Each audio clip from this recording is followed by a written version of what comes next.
Good evening, I'm David Brown, and this is the Northern Sun Experience. For the first time in conference history, the NSIC sent 3 teams to the Division II football playoffs, and we're going to start with Sioux Falls. The Cougs missed out on last year's postseason despite a 10-1 record. But this year, a 9-2 mark was good enough to notch the number 6 seed in Super Region 3. And after some lengthy airport delays due to the snow in Sioux Falls, the Cougars finally made it to Arkadelphia, Arkansas to take on the 3-seed Henderson State, and defense ruled early on. Wesley Johnson gets the sack for USF, but then Henderson State comes right back as Luke Papillion is picked off by Gary Vines, and the Reddies offense would have just enough in the end. Joseph Snap catches the 38-yard bomb inside the 5, and then Dallas Hardison rushes it in. Points were hard to come by, and USF just didn't have enough as they fall 23-16 to Henderson State. So USF couldn't advance. How would their Sioux Falls counterpart Augustana do at Humboldt State? Well, they were doing well early, up 7-0, but then Robert Weber rolls out and finds Chase Cravashi for the 21-yard score to tie things up at 7. Augie would capitalize on a special teams miscue, however. The high snap goes over the punter's head. Nate Winter recovers in the end zone. We're tied at 17 at halftime. But the Lumberjacks would take control in the second half. Weber to Marquise Deadweiler down the left side, 37-yard score makes it 24-17. And then Weber finds Cravashi once again. Augie's playoff run ends early with a 45-31 loss to Humboldt State. So neither of the lower-seeded NSIC teams advance. How would the 2-seed Minnesota State fare against Emporia State? Early on, not so well. Nick Piericini fumbles and J.P. Lorenz is Johnny on the spot. 46-yard fumble return just 32 seconds into the game. But just 3 minutes later, the Mavs show they can score on defense too. Rumeal Harris picks off the pass, goes 45 yards to the house, 7-7 tie on a couple of defensive touchdowns. Midway through the second quarter, the offense starts to show up. This 7-yard Chad Zastro touchdown gives Minnesota State a 28-10 lead. But the Hornets would continue to bring a pesky buzz. Kavaski Irvin scores 2 touchdowns late in the second quarter, including this 48-yard strike, zigging and zagging his way to the end zone. Mavs still lead at halftime, but the Hornets regain control. Antonio Brown scores from 13 yards on the shovel pass. Emporia State scores 35 unanswered to take a 45-28 lead. But Minnesota State would continue to fight back in this shootout.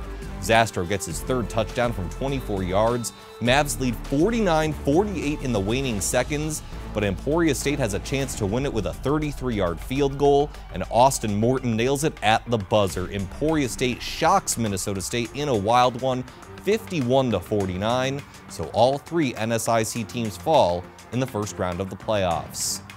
When we come back, highlights from the NSIC Conference Volleyball Tournament, where there were technically some upsets, but a familiar champion. The Northern Sun Experience on Midcoast Sports Network is presented by Sanford Orthopedics and Sports Medicine and Dakota Land Honda.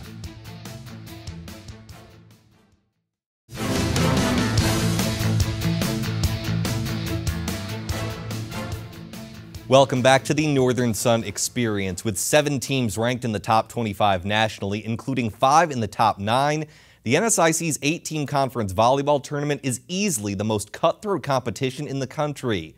The stakes are the highest they've ever been, and even a team in the lower half of the conference bracket is no cakewalk. That was the case Wednesday as the 8-seed Minnesota State visited number 1 Concordia St. Paul. Krista Hassing with a nice touch. And then it's Lexi Platts with the kill. Mavs took a 2-1 lead, but the Golden Bears would survive a huge test. Emma Lang with the cross-court kill, and then it's Riley Hansen and Anna Pioski teaming up for the big block. Concordia escaped by the slimmest of margins, 15-13 in set 5, and takes the match 3-2. Concordia escapes, awaiting the winner between number 5 Minnesota Duluth and number 4 Wayne State. Wildcats with some nice play at the net early on. Elizabeth Gebhardt and Alex Opperman team up for the block. But the road team would prevail in this one. First, Sydney Mott's kill is too hot to handle, and Mariah Sharp follows that with a similar smackdown. UMD tops Wayne State 3-1. On the other side of the bracket, number 7 Augustana took on number 2 Southwest Minnesota State.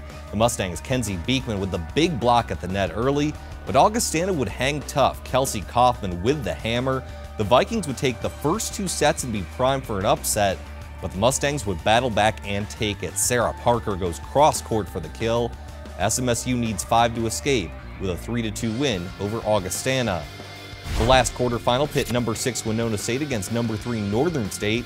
Wolves looked good early on. The lefty Kelsey Chambers goes cross court for the hammer, but Winona State was more than ready for the challenge.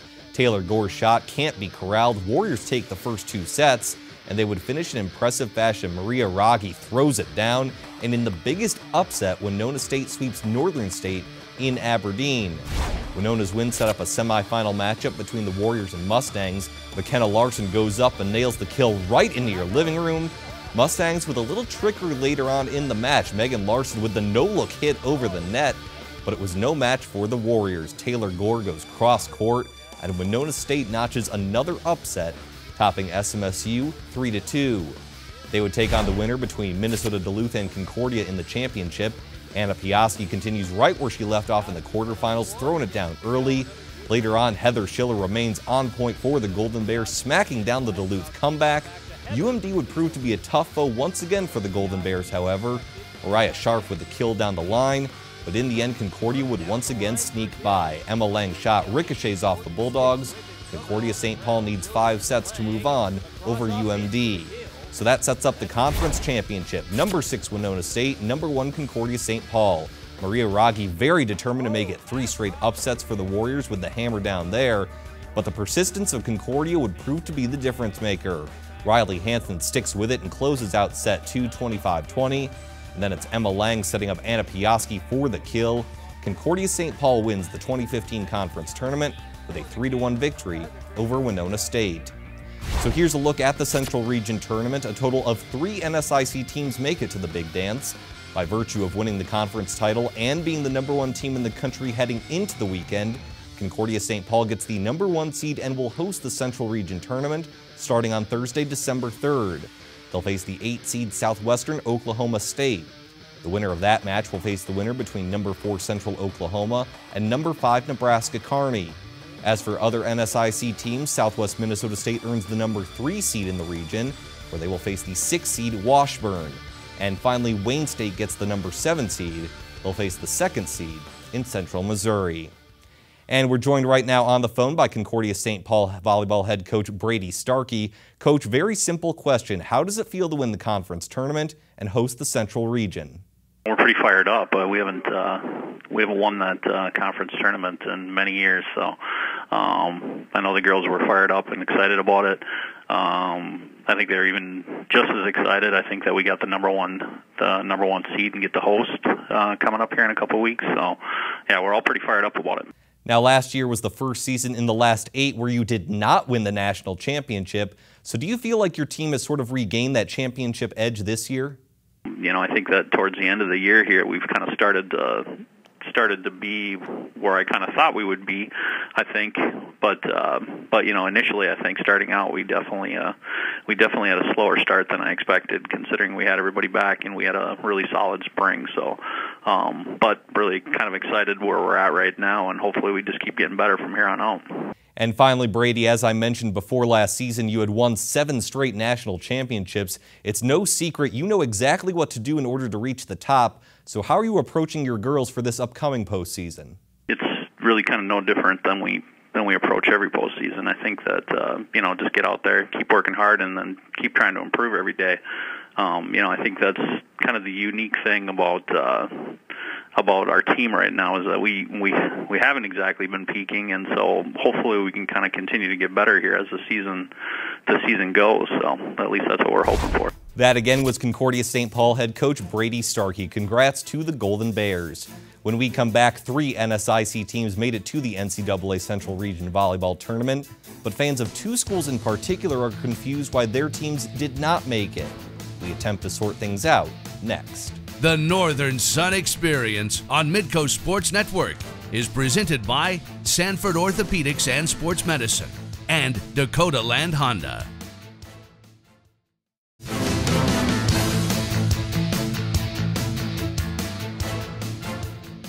Welcome back to the Northern Sun Experience. Concordia St. Paul, Southwest Minnesota State, and Wayne State are all in the NCAA Division II Volleyball Tournament.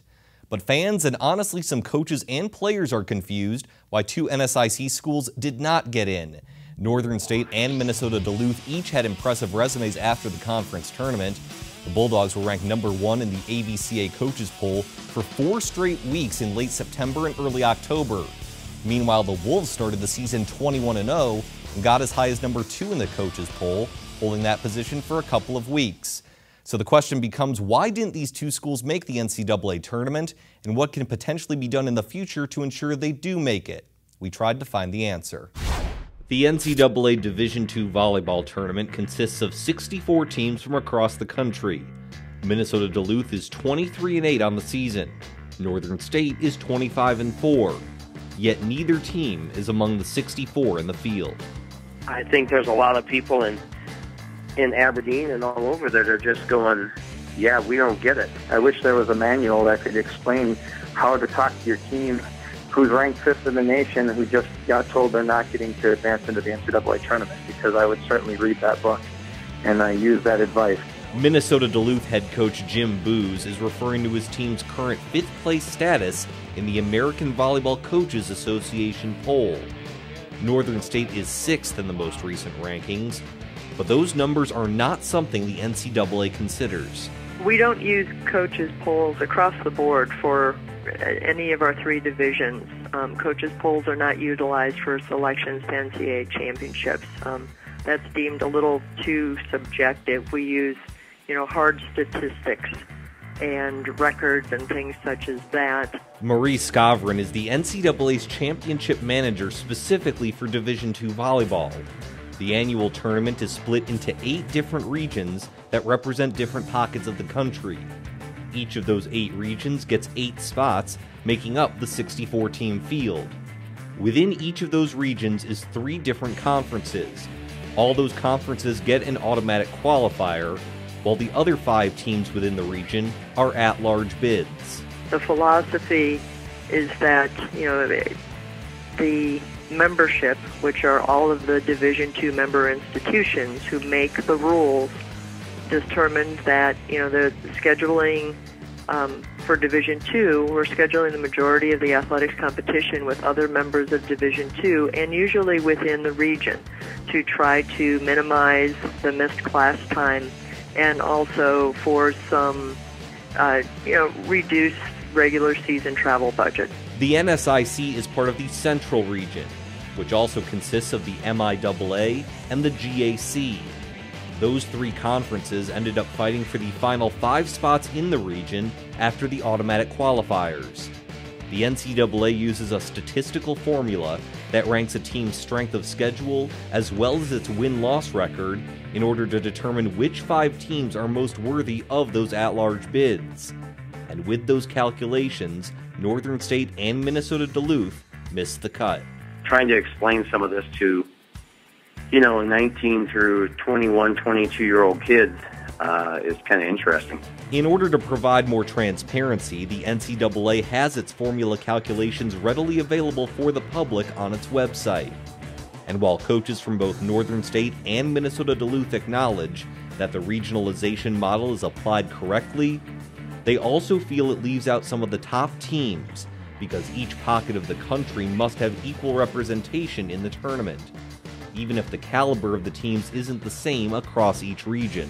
I don't necessarily have an answer for how you fix the problem, but I think at least we now have step 1 in identifying that this is a problem and it could continue to be a problem, and maybe there's something that we just need to start talking about. How do we correct it, or how do we adjust things in the future? But the NCAA says the reason the Division II model exists is because of the inherent knowledge that D2 schools don't have the same resources as D1 schools, especially when it comes to traveling and budgets. Each region sends its champion to the national championship. It does not necessarily mean that that will be the top 8 teams in the country that will advance to the national championship. And that's a little different concept. But that is what the Division II membership has decided is best for Division II. So could a different model work?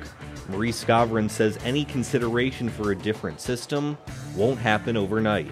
If there would be any conversation about a change in that, that would be a multi-year process based on the Division II governance structure. It's not necessarily something that could be proposed in July and voted on in August. I don't have the perfect answer, but it isn't me sitting on my couch right now at home. I think we were good enough to go, and I think there's some teams that are 18-11, 19-11 from other conferences that are going. I ain't gonna lie, it's a punch in the gut. Well, either way, a congratulations to both Northern State and Minnesota Duluth on outstanding seasons. Now, to take a look at how the NCAA calculates its regional rankings, you can go to the website listed below. Once you're there, you'll find PDFs on the bottom of the page for each region that breaks down team by team the statistics used to determine its standing. Well, coming up next, several NSIC cross-country athletes had a chance at a national championship. Those results are next.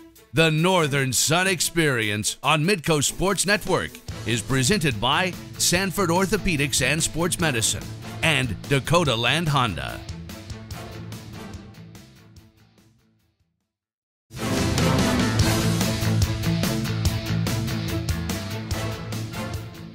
Welcome back. The Minnesota State soccer team had the ultimate chance for revenge last week. The Mavericks were facing Central Missouri in the Sweet 16 of the NCAA Tournament, the same team that bounced them out last season when they were an undefeated 22-0. Mavs hoping this year would be different, taking on the Jennies in Warrensburg, Missouri, but unfortunately they would fall late. Bailey Edwards would score in the 88th minute for the Jennies to provide a 1-0 victory. Despite another heartbreaker, congrats on a great season for the Mavs. From one grass surface to another, the NCAA Cross Country Championships were held Saturday in Joplin, Missouri. Here are some of the highlights from the NSIC on the men's side. 2 teams finished in the top 25. Augustana is 7th and Minnesota State Moorhead is 21st. The highest individual competitor was Augustana's Glenn Ellingson, who came in 11th place with a time of just under 30 minutes and 4 seconds. But the real drama was on the women's side. Down the final stretch, the University of Mary's Alexis Zeiss ekes out a win over Kendra Foley of Grand Valley State. How close was it? Zeiss beat her by 0.3 of a second. Unbelievable finish. And the Marauder sophomore is your women's cross-country national champion. A huge accomplishment. Congrats to everyone involved with you, Mary. As far as team results, the Marauders finished 12th. Augustana finished 13th. Minnesota Duluth was the highest placing NSIC team as they landed 7th place. As far as individuals besides Zeiss, Northern State's Sasha Hoven came in 13th place, and Augustana's Leah Seibert finishes in 17th place. Well, speaking of Augie, when we come back, we go under the Northern Sun at Augustana University. The Northern Sun Experience on Midcoast Sports Network is presented by Sanford Orthopedics and Sports Medicine and Dakota Land Honda.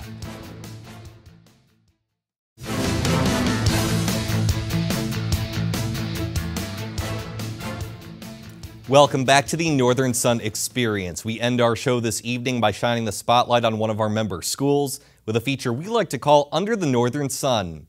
Tonight, it's Augustana University in Sioux Falls, South Dakota, where student athletes say the experience prepares them for the real world.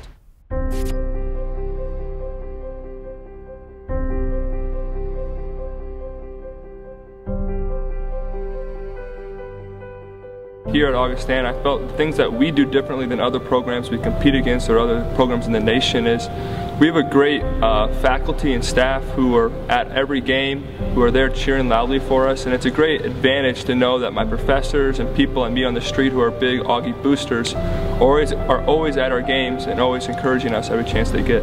And then whenever we travel, I mean, our away sidelines, our away stands is almost just as big as the home stands. One of the best things I think Augustana has to offer is just kind of the community feel of it. It's really small. You see everyone on the campus just walking around, especially the teammates. I mean, we're with each other all the time.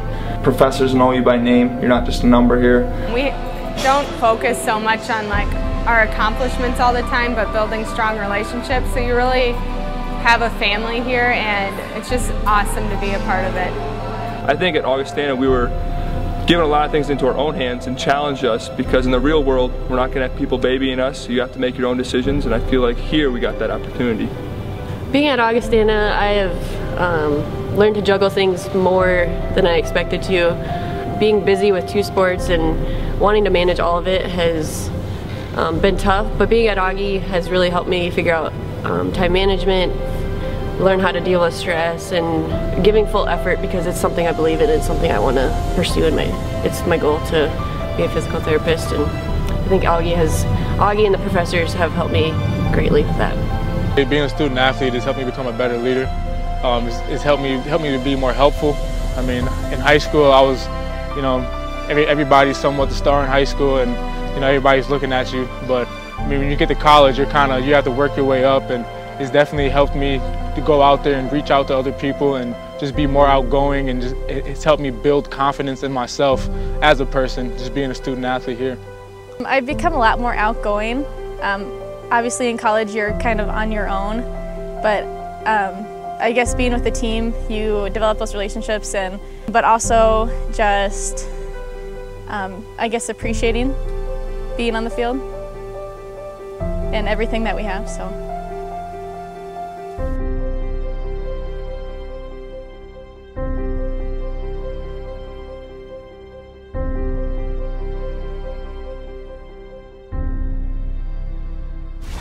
Once again, a thank you to all of our NSIC member schools. We're taking next week off due to the holiday weekend. We'll be back December 9th with a brand new Northern Sun Experience.